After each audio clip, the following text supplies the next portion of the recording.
All right, January 19th, 2021, 5 p.m. Peru City Board of Public Works meeting being called to order. Reading and approval of the last minutes. Make a motion that we approve the minutes without being read. Second. Motion been made and seconded. Signify all by saying aye. Aye. Opposed? Ayes have it. Payment of claims, Make a motion. Go ahead. $196,089.63. Make a motion to accept the claims, $196,089.63. Second. Second. Motion been made and seconded. All in favor signify by saying aye. Aye. Aye. Opposed? Ayes have it. Regular payroll,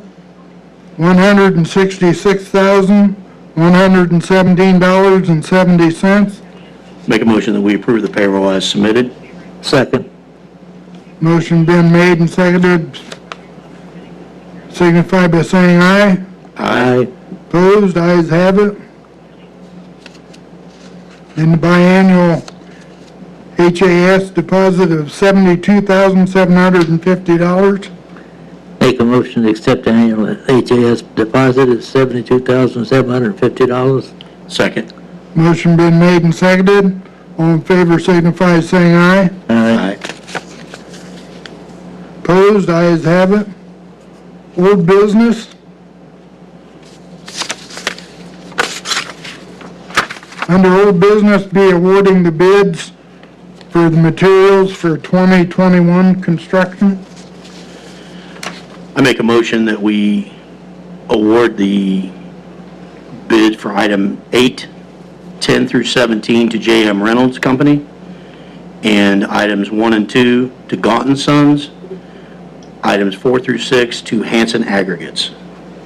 Second.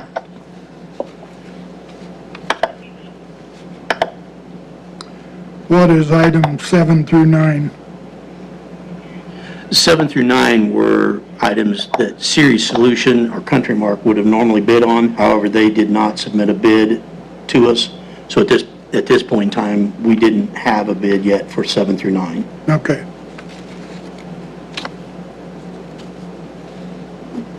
Have I had a second? Second. Motion been made and seconded, with the exception of 7 through 9, to accept the bids as presented. All in favor signify by saying aye. Aye. Opposed? Ayes have it.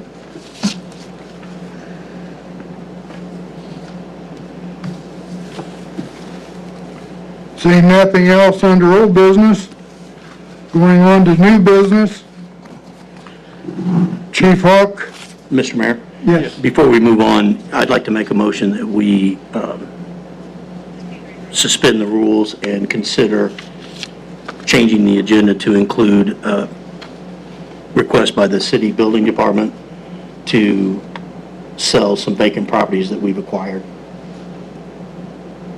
I can't hear. Is anybody else having trouble hearing? Ron, I can hear Miles, I just can't hear you. Okay, he's moving the mic closer now, see if this will help. Can you hear me now? Is that any better? No. Hang on a minute, Can you hear me now? Yeah, that's better. Thank you. Okay. I made a motion to suspend the rules and add another item to the agenda, which is a request by the building department to have the Board of Works consider giving permission to sell some vacant properties that we have.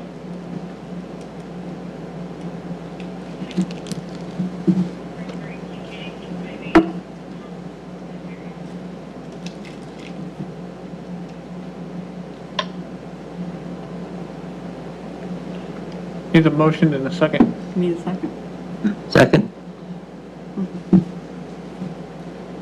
Okay, motion been made and seconded to give the building department authority to sell some vacant properties, Just to amend the agenda at this point. to amend the agenda at this point to sell the vacant To property? consider To it. include that request. To include that, Yes, to include the request to sell vacant properties? correct.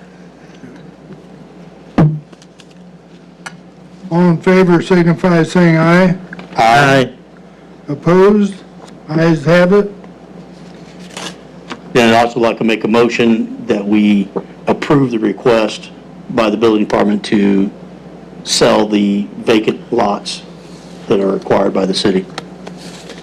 Second.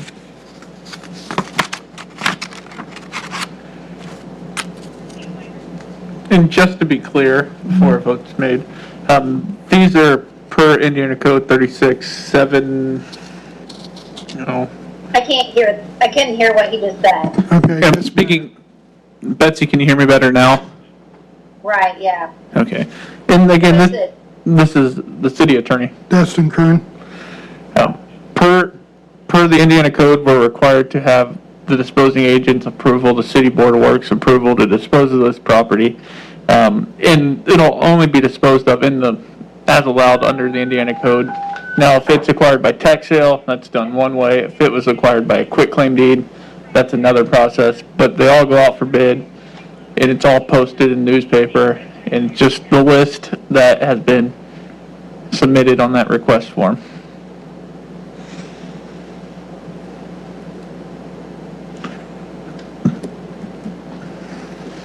So it'll either go out by all bids, or how does it work then?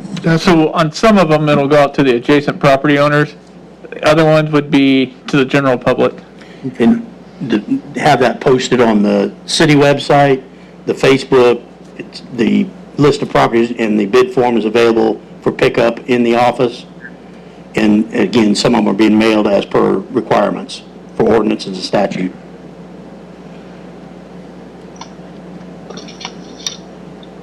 Okay.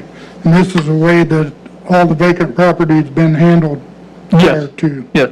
It comes for your approval to at least solicit bids, and then ultimately you guys have the approval or the ability to accept or approve those bids. So, I can't hear Dustin again.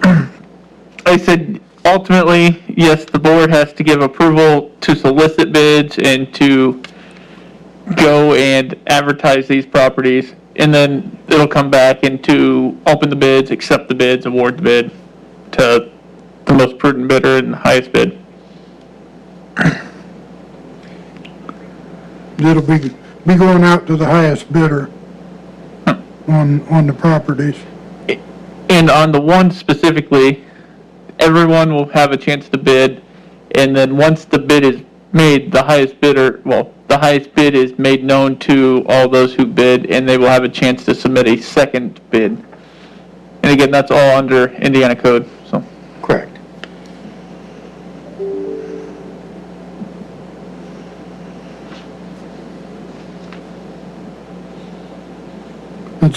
It's all done under Indiana code, Betsy. So,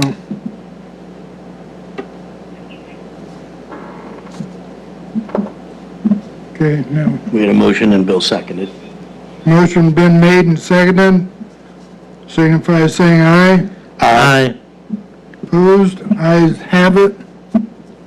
Anything else? No, sir, I think we're ready to move on. Okay. Under new business, Chief Hawk is requesting that Cole Oswald to become a full-time probationary firefighter. That's correct. Cole, in our last meeting, we brought him into the system, but we haven't got his numbers back yet. His numbers his results are back, and the results of the physical examination and medical history for Cole Oswald has been reviewed. The statewide baseline standards established by the Indiana Public Retirement System, NBERS, has been met. Membership in the 1977 Police Officers and Firefighters Pension and Disability 77 Fund has been conditionally approved effective 12/28/2020.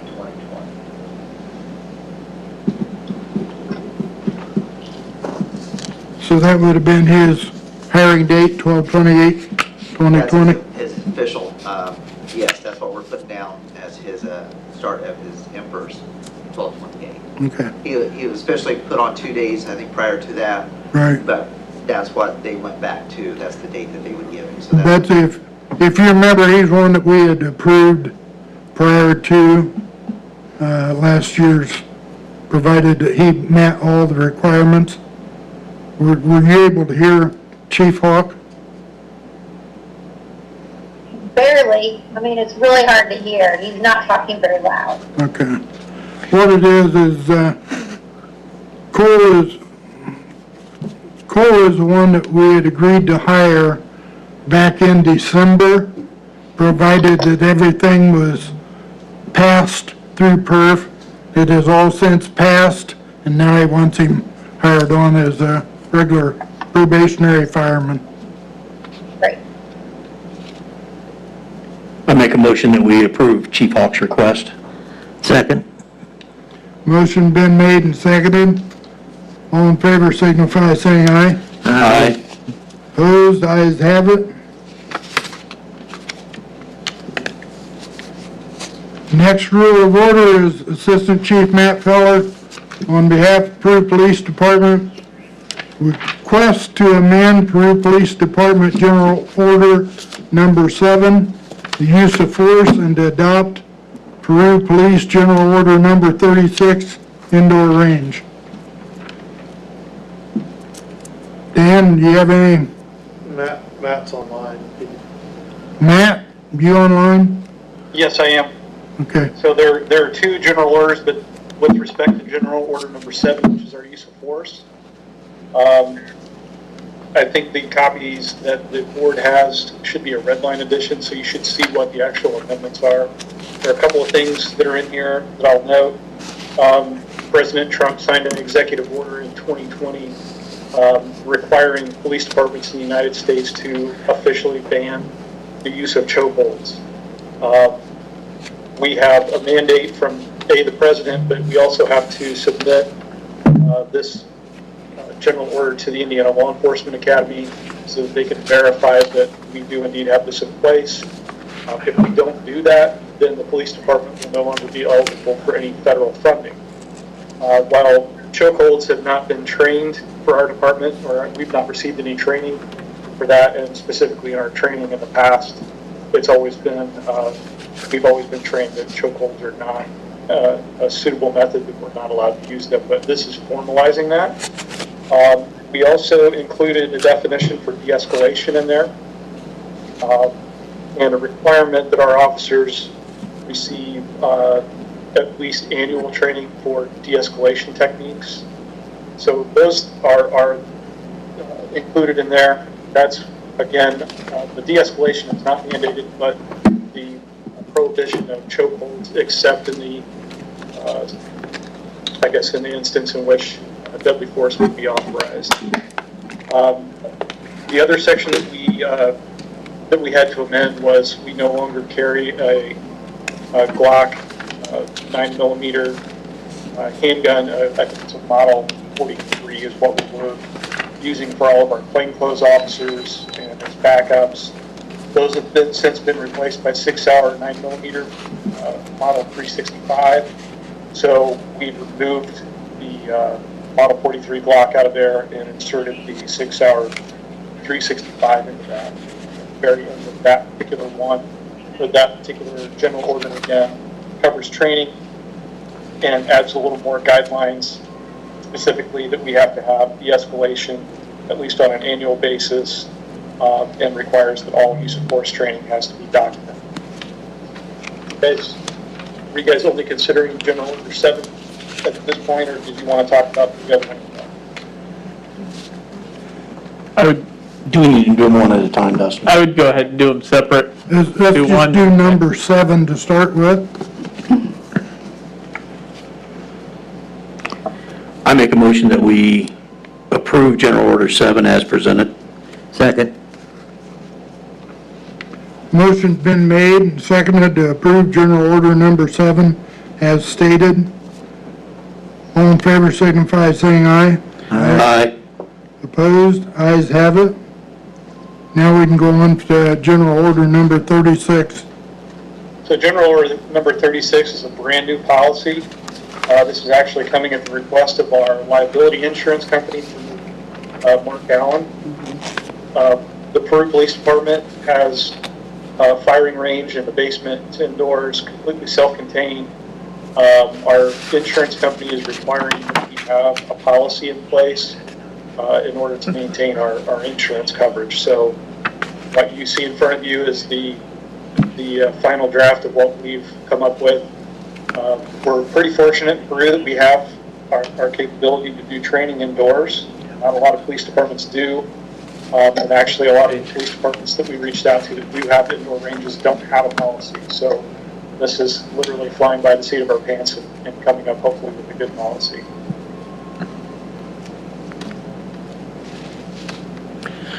Matt, even though you didn't have a written policy before, even though you didn't have a written policy, We have never had a written policy as it relates to our indoor range. these are pretty much the guidelines you always used, though, is that correct? Yes, they are. Okay. It's, again, just formalizing them. I sent this to Mr. Kern, who's reviewed it and approved them.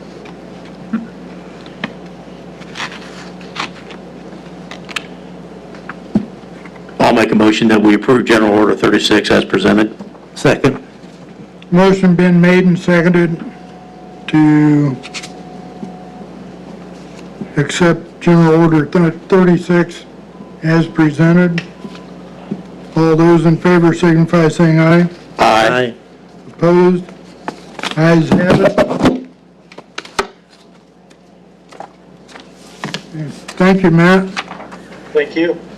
Moving on to the next order of business would be Debbie Wallach, on behalf of the United Way of Miami County, is asking the city to serve as lead applicant for a CDBG COVID Phase 3 grant to provide assistance to daycare facilities. Grant request up to $250,000 with the 10% local match of $25,000. City will enter into an agreement with the United Way to implement the program. City daycare providers will be the recipients. Potential partnership with Miami County Commissioners.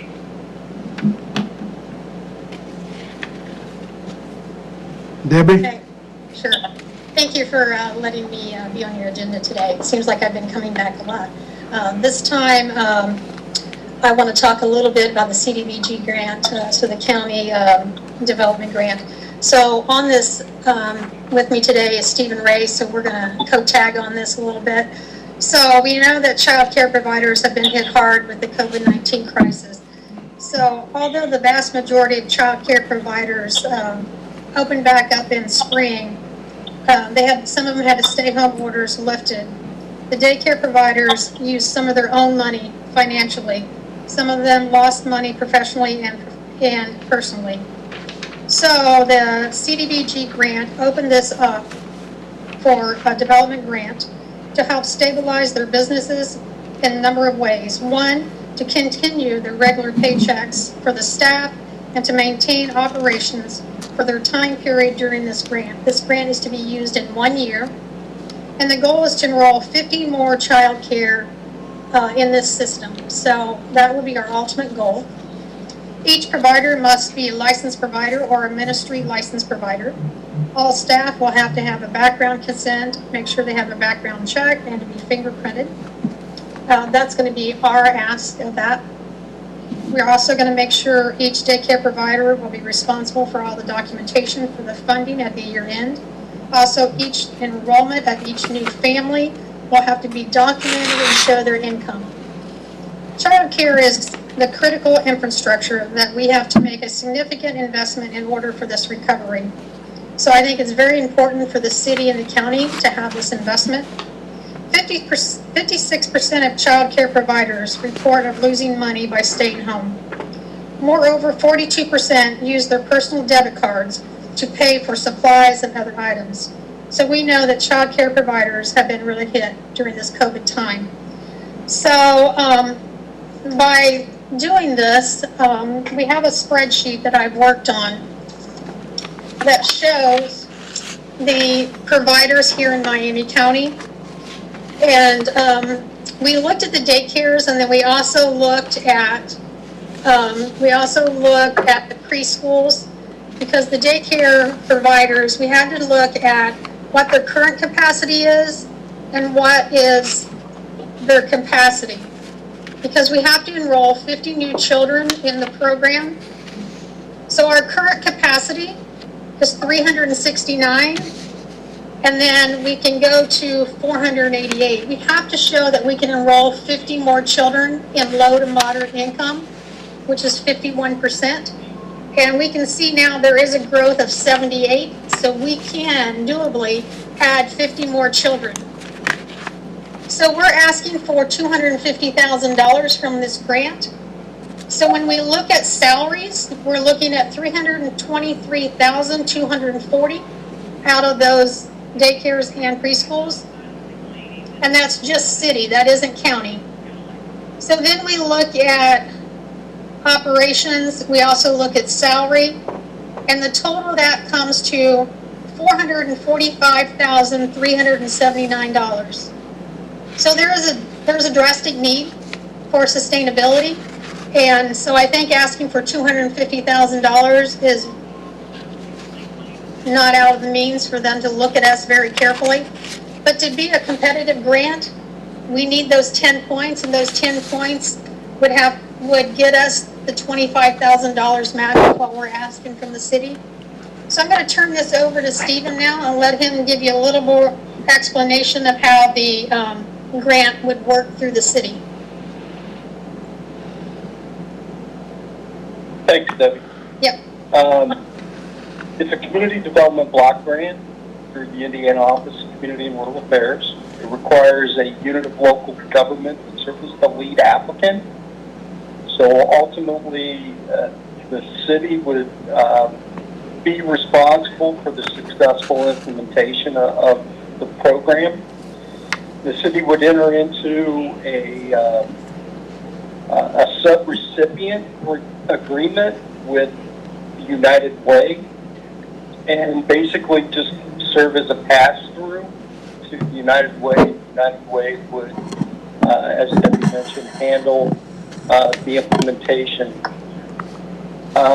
We have to show that there's a benefit to low to moderate income individuals.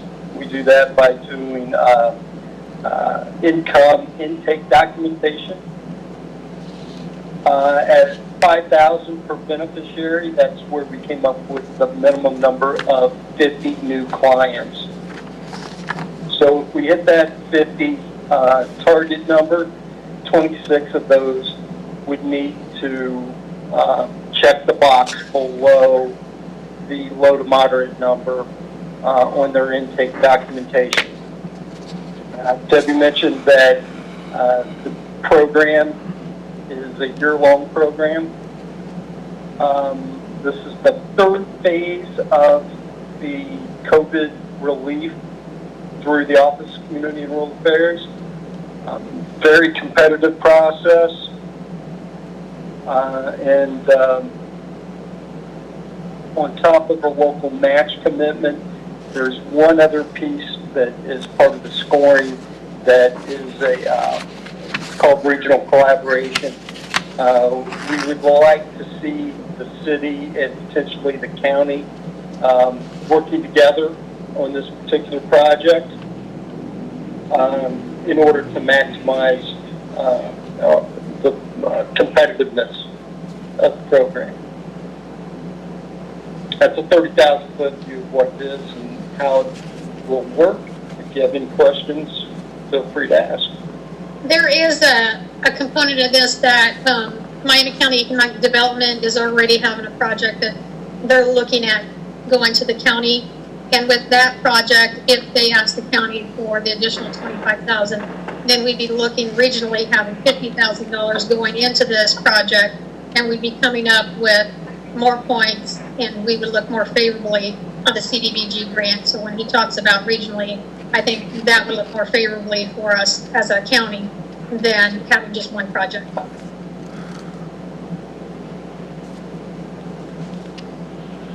I failed to mention the deadlines. January 29th is the proposal deadline. That's a draft application that is a placeholder in order for us to submit the final application February 26th. There will be a public hearing requirement in between the proposal and the application, and a handful of documents that the city will need to sign off on should you decide to proceed. One thing I'd like to mention in Susan's favor is that when the check does come in, she has 5 days to write the check to me, and then I have 5 days to write the check to the providers. So it is a pass-through grant where Susan doesn't have any really obligations where she has to write checks throughout the year. It's just 5 days in, 5 days out. The providers are required for all the documentation, and so for the auditor, that is something that we want to make sure everything is crossed, T's are crossed, and make sure everything is done, so that way when it comes back to the city, we have everything done that needs to be done correctly for your audit.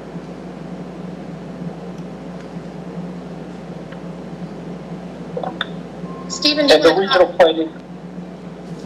want to talk anything about if we don't meet the 50, what the requirement is on that? If we don't meet the minimum requirement? Yeah.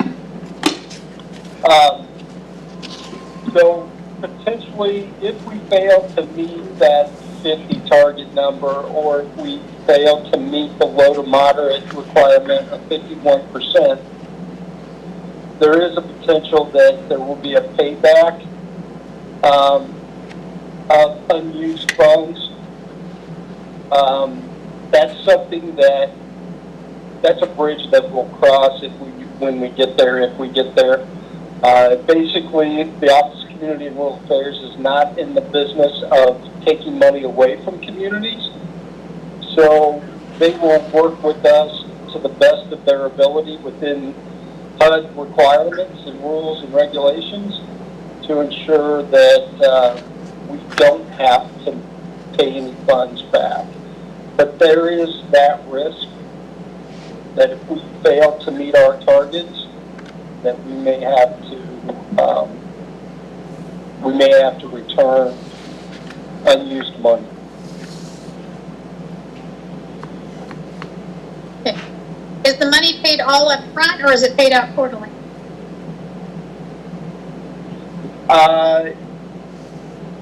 Quarterly, monthly or quarterly. Okay. The reporting requirements is for 3 months. Okay. So you could run into a situation where you've been reimbursed for expenses and then not able to maintain that 51% for 3 months. Okay. I like that better than all up front, so. And if we don't get the whole $250,000 and they only award us $150,000, then we wouldn't need $25,000.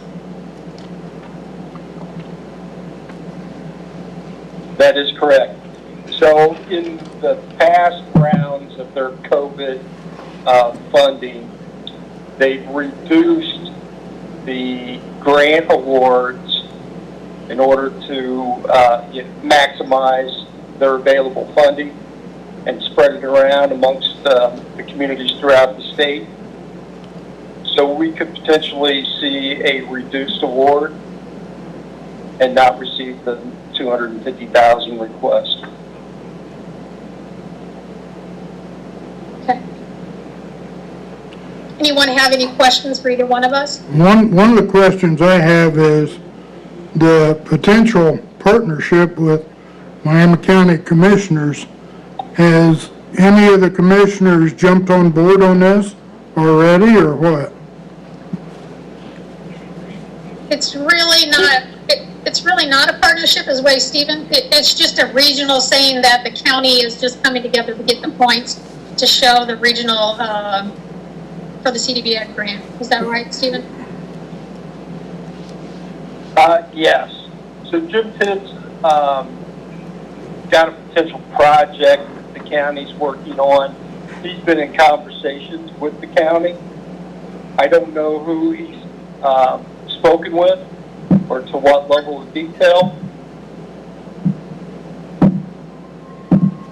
So it would just show that the county-wide is supporting this CDBG grant collaborative effort.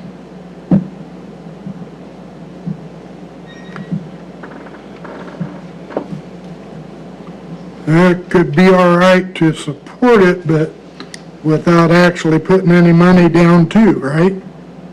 On their side. I mean, just because they're saying they're gonna do it and we come up with 25 grand, doesn't mean they're gonna come up with their 25. No, then it would just be a city collab. It would just be a city project. It wouldn't be a county-wide project. Stephen, I have a question. Susan has a question, Steve.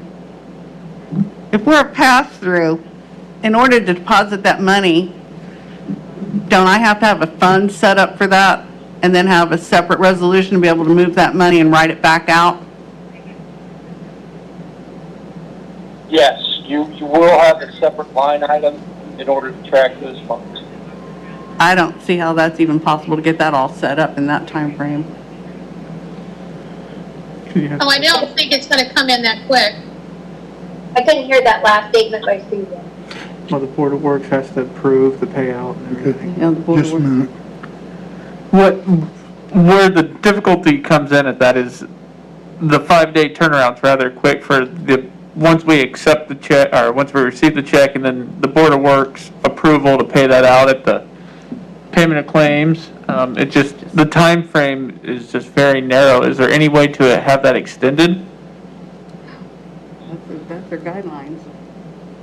So generally, the way that the block grant works is that the claim is submitted for approval to Board of Works prior to submitting the request for payment to the Office of Community and Rural Affairs. So when the payment hits the city's account, you should have already had approval at that time, and then you can cut the check or release the check. Just a general ordinance that set up the fund. Does that respond to the question? That answers my question, yes, thank you. So, yeah, I mean, we had an ordinance to establish new fund. And just community block, In terms of the whatever. timeline, Then I have to have a resolution to be able to move. grant awards aren't expected until April No, I think that's April 1st, I specifically believe. for that CARES Act one. There'll be 30 to 60 days of grant agreements and receiving release of funds. So we'll probably not see the actual project kicking off. Certainly not before June 1st, I wouldn't think.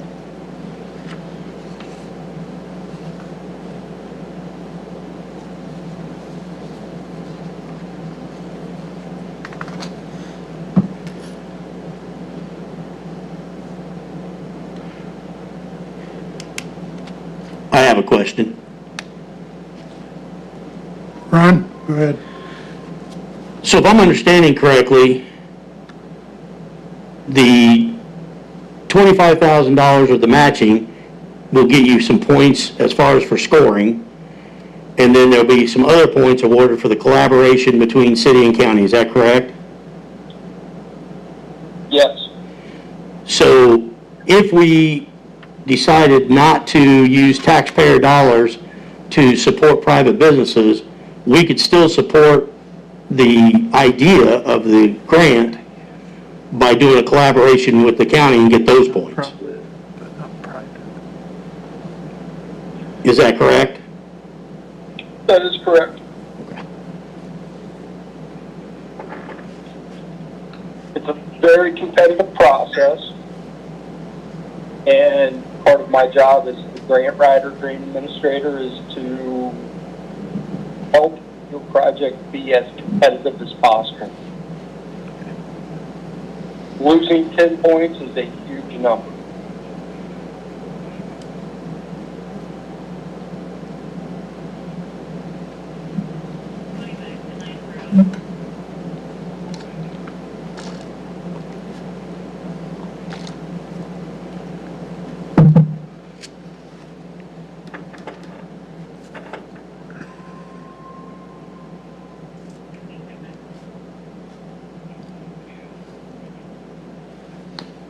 Any other questions? Any other questions?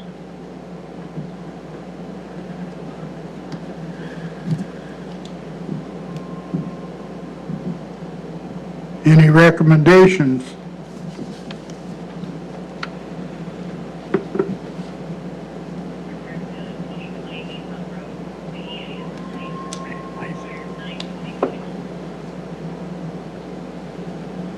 I'd like to make a motion that we approve the request to be the pass-through, assuming that it's, we can do it in the time frame. We have that pre-approval. And that we also are willing to be a collaborator with the county to help them achieve those points. But I would like to make the motion to not include using taxpayer money to support private businesses.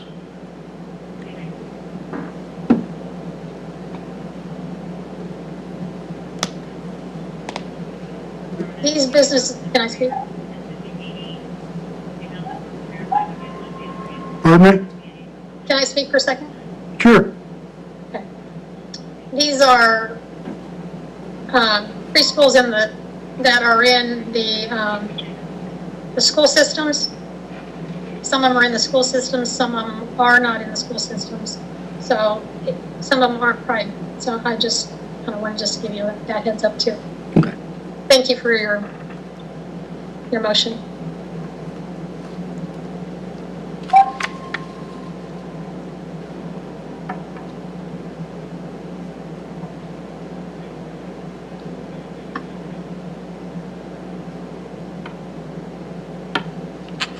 Okay, I have a motion on the floor. Second. My understanding, it's provided we can do it within the time frame for the $25,000 with no taxpayer monies. No, sir, the $250,000 grant. Okay, 250,000.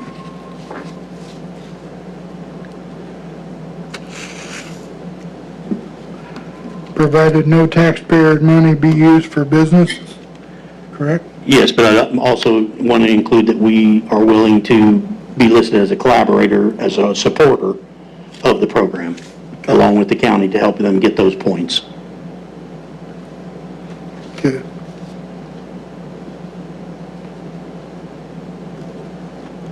Do I have a second?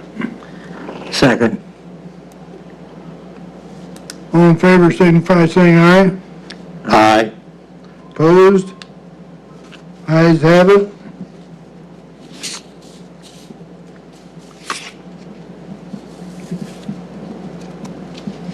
Okay, Debbie, anything else? Nope, that's it. Thank you. All right. All right. Thank you. Moving on to communications. Anybody from the audience have anything? Our city attorney have any? I have nothing, Mayor. Okay. Chiefs, either one? I'll just mention one thing about Debbie's project. I feel like the city all the time uses taxpayer money to help private businesses. I mean, we just had our police cars decaled, and we spent that money on that. So it's not unusual for us to spend taxpayer money supporting private businesses, which I think we should. I just think that maybe you guys should reconsider. This would be a grant that would help people who are struggling, poor and middle class, who are looking for daycare. So maybe you guys could reconsider. The only thing is, it's been passed, seconded and passed. That's fine. So- I just want to make a point that we do use taxpayer money all the time to support private business.